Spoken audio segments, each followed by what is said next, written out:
नमस्कार दोस्तों। तो आज का हमारा विषय है भारत का जीवन व्रत। ये तीसरा पार्ट है स्वामी विवेकानंद जी से वार्तालाप पुस्तक का। चलिए शुरू करते हैं। भारत का जीवन व्रत।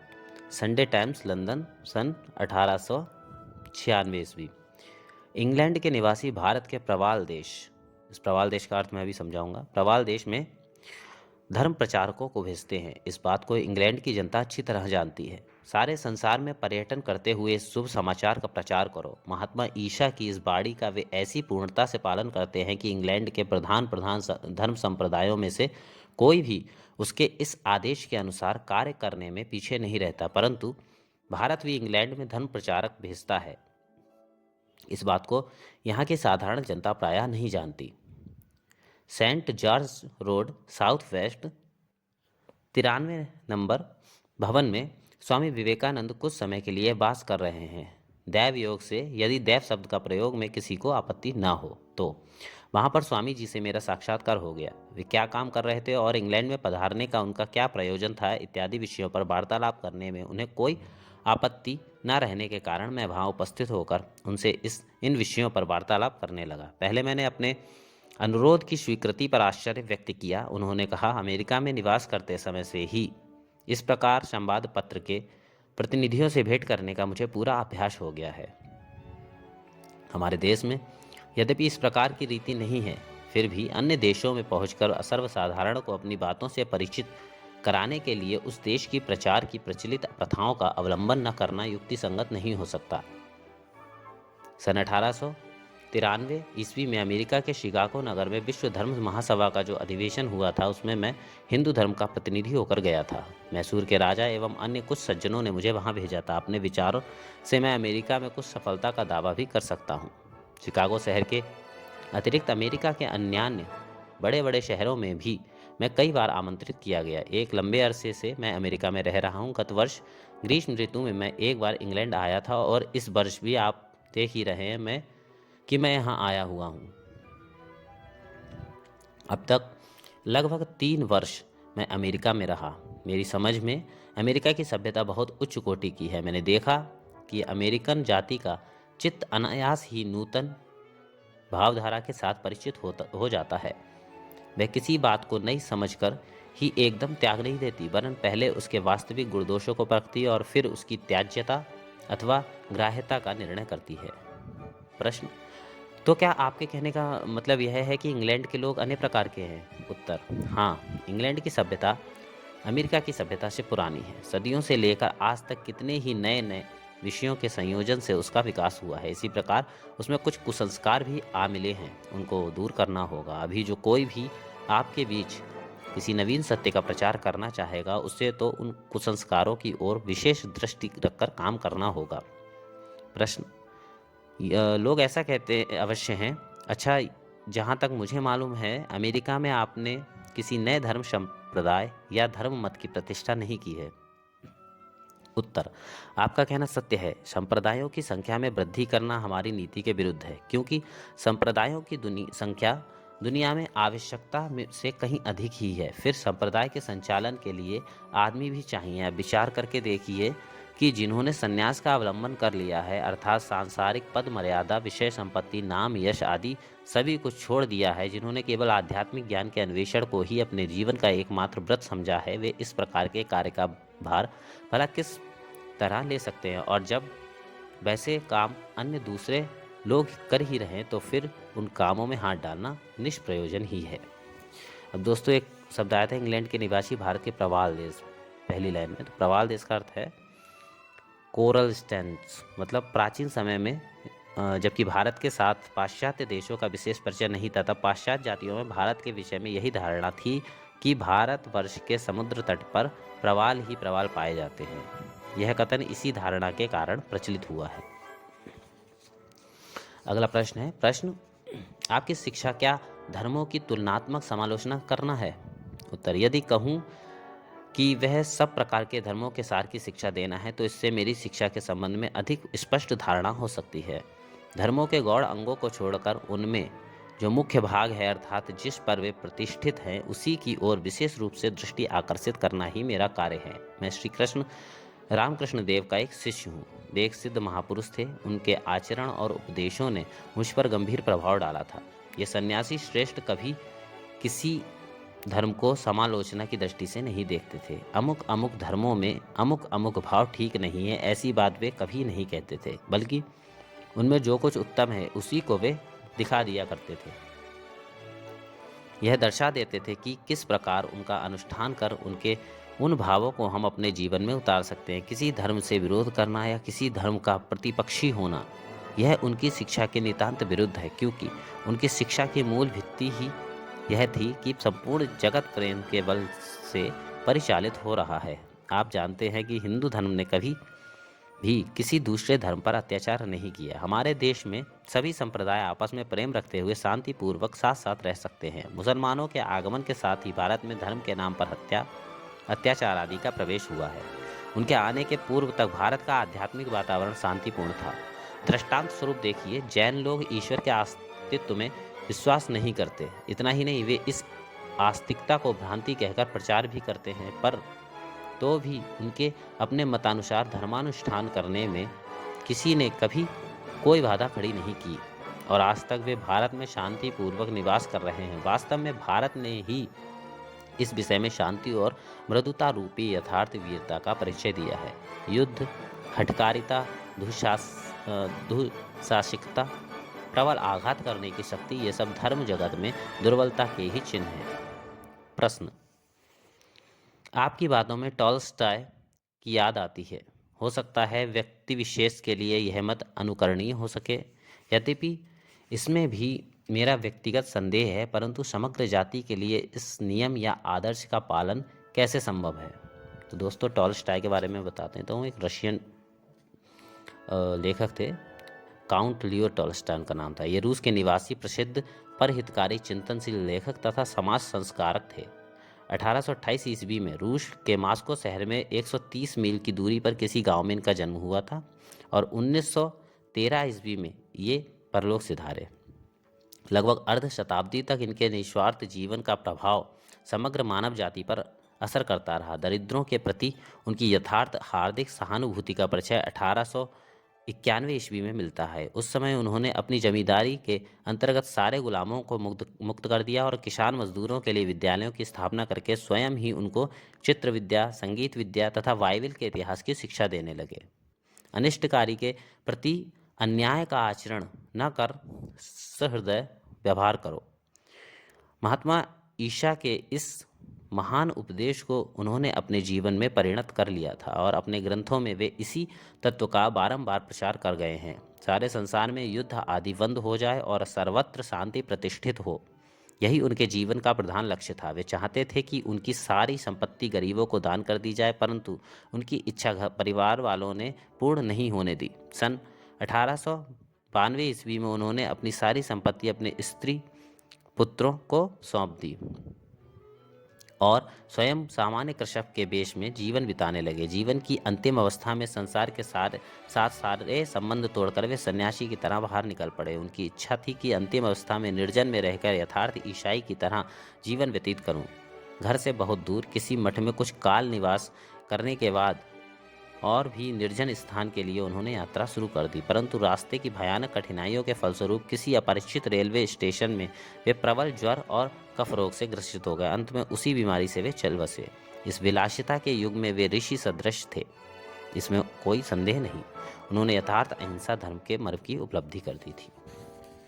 यह था टॉल्स्टॉय के बारे में। तो उत्तर है उसका, जाति के लिए भी यह आदर्श उत्तम काम देगा। देखा जाता है कि अन्य जातियों द्वारा विजित होना और तत्पश्चात कालांतर में उन्हीं जातियों पर धर्म बल से जय प्राप्त करना मानो भारत का कर्मफल, भारत का भाग्य रहा है। भारत ने अपने मुसलमान विजेताओं को धर्म के बल से जीत ही लिया है। सभी शिक्षित मुसलमान सूफी हैं। इस सूफी के बारे में भी बताऊंगा। उन्होंने हिंदुओं से पृथक करना उनको हिंदुओं से पृथक करना कठिन है। हिंदू भाव उनकी सभ्यता की नस नस में समा गया है। उन्होंने भारत के सम्मुख शिक्षार्थी का भाव धारण कर लिया है। मुगल सम्राट अकबर भी कार्यतः एक हिंदू ही थे। फिर जब इंग्लैंड की बारी आएगी तो उसे भी भारत जीत लेगा। आज इंग्लैंड के हाथ में तलवार है, परंतु भाव जगत में उसकी उपयोगिता नहीं, बल्कि उससे अपकार ही हुआ करता है। आप जानते हैं कि शोपेनहावर ने भारतीय भाव और चिंतन के विषय में क्या कहा है? उन्होंने ऐसी भविष्यवाणी की थी कि तमो युग के बाद यूनानी और लैटिन विद्या का उदय होने से यूरोप में जैसा महान परिवर्तन हुआ था, भारतीय भाव राशि का यूरोप में प्रचार होने पर फिर वैसा ही महान परिवर्तन होगा। अब सूफी के बारे में पहले बताऊंगा आपको। सन 820 ईस्वी में आबू सैयद आबुलस द्वारा प्रतिष्ठित मुसलमान संप्रदाय विशेष का नाम है। इस संप्रदाय के मत के साथ मोहम्मद की शिक्षा की अपेक्षा वेदांतोक्त अद्वैतवाद का ही अधिक सादृश्य देखा जाता है। उनके मतानुसार जीव अपने प्रेम के बल से अंत में भगवान में लीन हो जाता है और तदनुसार वे साधनादि भी किया करते हैं। इनमें बहुत से तो पूरे अद्वैतवादी हैं। त्याग और वैराग्य इनके मुख्य साधन हैं। अनेक पंडितों के मत से भारतीय वेदांत के प्रभाव से इस संप्रदाय की उत्पत्ति हुई है। मुसलमानों के द्वारा भारत विजित होने के बाद भारतवासियों के साक्षात संपर्क में आने से इस मत की विशेष पुष्टि हुई थी, इसमें संदेह नहीं। अब शोपेनहावर के बारे में बताते हैं। जर्मनी के एक विख्यात दार्शनिक हैं। सुविख्यात दार्शनिक कैंट के अनुयायी होकर उन्हीं के मत का विकास साधन करने पर भी उनके दर्शन में भारतीय वेदांत का प्रभाव सुस्पष्ट है। उपनिषदों के फारसी अनुवाद का फिर जो लैटिन अनुवाद हुआ था उसका अध्ययन करके वे उपनिषदों के प्रति विशेष रूप से आकृष्ट हुए थे और उसके लिए वे कितने ऋणी हुए इसका उल्लेख उन्होंने अपने ग्रंथों में बारंबार किया है। इनके मतानुसार समग्र जगत एक इच्छा शक्ति का विकास मात्र है और ब्रह्मचर्य तथा संयमादि के बल से वासना का नाश करके उस पर अपार इच्छा रूपी समुद्र में अपनी क्षुद्र इच्छा का विलय करना ही मानव जीवन का चरम लक्ष्य है। अभी एक आया था तमो युग यानी कि डार्क एज, 5वीं सदी से लेकर 15वीं सदी तक, जब यूरोप अज्ञान रूपी अंधकार से आच्छान्न था, उसके बारे में कहा। ठीक है, प्रश्न है, कृपया क्षमा कीजिए पर अभी तो इसके कोई लक्षण नहीं दिख रहे हैं। स्वामी जी ने बड़ी गंभीरता से कहा, भले न दिखते हों पर यह भी तो निश्चित रूप से कहा जा सकता है कि यूरोप उस प्राचीन जागरण के समय बहुतों को पहले उसके कुछ भी चिन्ह दिखाई नहीं दिए थे और उस जागरण का आविर्भाव हो जाने पर भी बहुत से लोग यह समझ ना सके थे कि उसका आगमन हो चुका है। पर जो लोग समय के लक्षणों को अच्छी तरह पहचानते हैं वह यह भली भांति समझ रहे हैं कि आजकल अंदर ही अंदर एक महान आंदोलन चल रहा है। फिलहाल कुछ वर्षों से प्राच्य तत्वानुसंधान बहुत आगे बढ़ गया है। वर्तमान समय में यह विद्वानों के हाथ में है और उन्होंने इस दिशा में जितना कार्य किया है वह अभी लोगों की दृष्टि में शुष्क और नीरस प्रतीत हो रहा है, पर धीरे धीरे लोग समझेंगे, उनमें ज्ञान का प्रकाश फैलेगा। यहाँ पर एक शब्द आया है जागरण, यानी कि इसका अर्थ है 15वीं सदी के पश्चात जब यूरोप में साहित्य, शिल्प आदि की चर्चा पर पुनर्भ्युदय हुआ, उस काल को इतिहास में इस नाम से संबोधित करते हैं। ठीक है, प्रश्न आ गया है, तब तो आपके मत में भविष्य में भारत ही श्रेष्ठ विजेता का स्थान प्राप्त करेगा, परंतु भारत तो अन्य देशों में अपनी भाव राशि का प्रचार करने के लिए अधिक धर्म प्रचारक नहीं भेजता। शायद जब तक सारी पृथ्वी आकर उसके चरणों पर नहीं गिर जाती तब तक वह प्रतीक्षा करता रहेगा।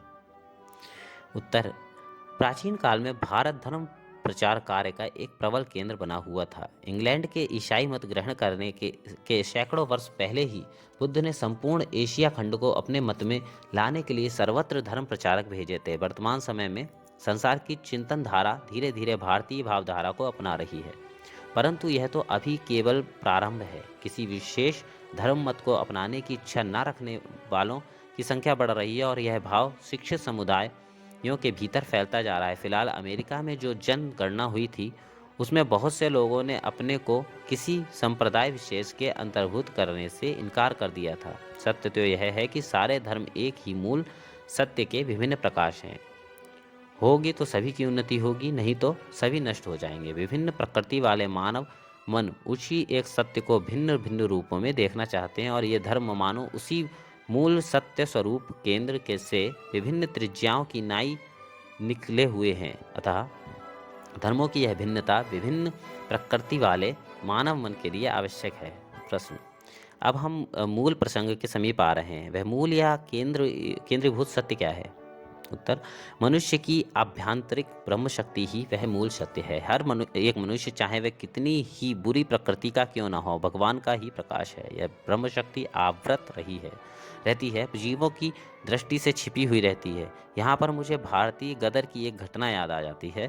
किसी मुसलमान ने वर्षों से एक मौन व्रतधारी सन्यासी पर प्राणांतक आघात किया। लोग उस आतताई को उनके पास घसीट लाए और कहा, स्वामी जी, आपके मुख से केवल एक शब्द की देर है कि हम इसे मौत के घाट उतार देंगे। तब उस महात्मा ने अपने दीर्घ काल के मौन को भंग कर अपने अंतिम श्वास के साथ कहा, प्यारे बच्चों, तुमने बहुत बड़ी गलती की है। यह व्यक्ति तो साक्षात भगवान है। कहने का तात्पर्य यह है कि सबके पीछे एक एकत्व विद्यमान है। यही जीवन में सीखने की सबसे बड़ी बात है। उसे फिर गॉड कहिए या अल्लाह, जिहोवा या प्रेम अथवा आत्मा, जो कुछ भी कहिए, वही एक वस्तु क्षुद्रतम कीट से लेकर महत्तम मानव तक समस्त प्राणियों में प्राण रूप से विराजमान है। बर्फ से ढके एक समुद्र की कल्पना कीजिए, जिसमें विभिन्न आकार वाले बहुत से छेद हैं। प्रत्येक छेद मानो एक एक आत्मा, एक एक मनुष्य है, जो अपनी बुद्धि की शक्ति के तारतम्यानुसार बंधन काटकर इस बर्फ को फोड़कर बाहर आने का प्रयत्न कर रहा है। मुझे प्रतीत होता है प्राच्य और पाश्चात्य दोनों जातियों के लक्ष्यों में एक विशेष प्रभेद है। आप लोग संन्यास, एकाग्रता आदि उपायों से बहुत उन्नत व्यक्तित्व का गठन करने का प्रयत्न कर रहे हैं, जबकि पाश्चात्य देशों के हम लोग समाज की पूर्णता की सिद्धि में लगे हुए हैं। इसी कारण हम सामाजिक तथा राजनीतिक समस्याओं को हल करने में ही अधिक जोर लगा रहे हैं, क्योंकि हमारी समझ में तो सर्वसाधारण के कल्याण पर ही हमारी सभ्यता का स्थायित्व निर्भर करता है। स्वामी जी ने बड़ी दृढ़ता और आग्रह के साथ उत्तर दिया, पर मनुष्य की साधुता ही सामाजिक तथा राजनीतिक सर्वविध विषयों की सफलता का आधार है। पार्लियामेंट द्वारा बनाए गए कानूनों से ही कोई राष्ट्र भला या उन्नत नहीं हो जाता। वह तब उन्नत होता है जब वहाँ के मनुष्य उन्नत और सुंदर स्वभाव वाले होते हैं। मैं चीन गया था। किसी समय चीनी जाति सर्वोत्तम सुनियंत्रित थी, परंतु आज वही मनुष्यों की एक अव्यवस्थित समष्टि सी बनी हुई है। इसका कारण यह है कि उस देश के शासन कार्य के लिए प्राचीन काल में जिन उपायों का अवलंबन किया गया था, उस शासन प्रणाली के यथाविधि परिचालन में समर्थ व्यक्तियों का वर्तमान समय में उस जाति में अभाव हो गया है। धर्म सभी विषयों की जड़ तक पहुंचकर उनके यथार्थ स्वरूप का अन्वेषण करता है। मूल यदि ठीक रहे तो अंग प्रत्यंग भी ठीक रहते हैं। प्रश्न, भगवान सभी के भीतर है, परंतु वे आवृत रहते हैं।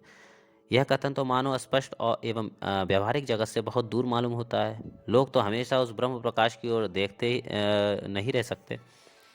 उत्तर, बहुधा लोग एक ही उद्देश्य से कर्म में प्रवृत्त होते हैं, पर वह समझ नहीं पाते। यह तो मानना ही पड़ेगा कि कानून, सरकार या राजनीति मानव जीवन का चरम उद्देश्य नहीं है। इन सब के परे एक ऐसा चरम लक्ष्य है जहां पहुंचने पर कानून या विधि का कोई प्रयोजन नहीं रह जाता। यहाँ कह दूं, सन्यासी शब्द का अर्थ है विधि का परित्याग करने वाला ब्रह्म तत्वान्वेषी, अथवा सन्यासी शब्द का अर्थ नेतिवादी, निहिलिस्ट, ब्रह्मज्ञानी भी हो सकता है। परंतु ऐसे शब्द का प्रयोग करते ही एक भ्रमात्मक धारणा उपस्थित होती है। सभी महान आचार्य एक ही शिक्षा देते हैं। ईसा मसीह जानते थे कि कानून का प्रतिपालन ही उन्नति का मूल नहीं है, बल्कि पवित्रता और चरित्रता ही वीर लाभ का एकमात्र उपाय है। आपने जब कहा कि प्राच्य देश आत्मा की उच्चतर उन्नति की ओर तथा पाश्चात्य देश सामाजिक अवस्था की उन्नति की ओर दृष्टि रखता है, तो आप इस बात को अवश्य ना भूले होंगे कि आत्मा के दो रूप हैं। एक तो कूटस्थ चैतन्य, जो कि आत्मा का यथार्थ स्वरूप है, और दूसरा आभास चैतन्य, जिसे हम ऊपरी दृष्टि से आत्मा समझते हैं।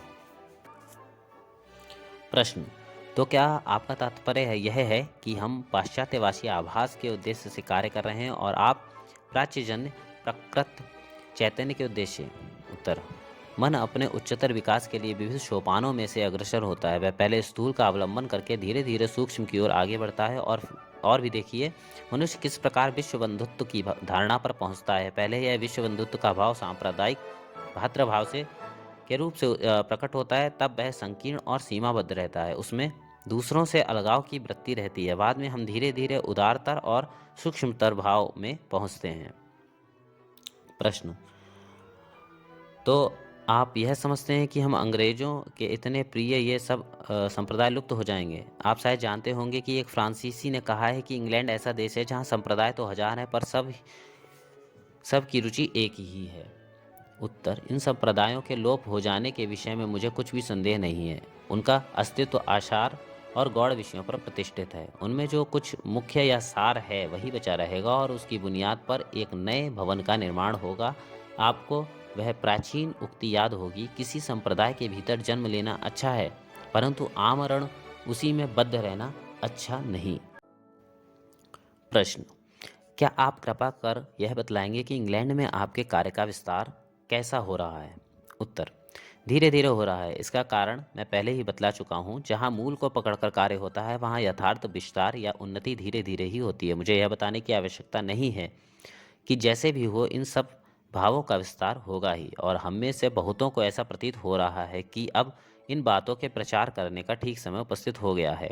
उसके बाद स्वामी जी के मुख से मैंने उनके कार्य के संबंध में विस्तृत विवरण सुना। कई प्राचीन धर्म मतों की तरह इस मत की शिक्षा बिना मूल्य ही दी जाती है। जो इस मत का अवलंबन करते हैं उनकी स्वेच्छापूर्वक दी हुई सहायता से ही इस कार्य का निर्वाह होता है। प्राच्य वेशभूषा से शोभायमान स्वामी जी की आकृति अति मनोहर है।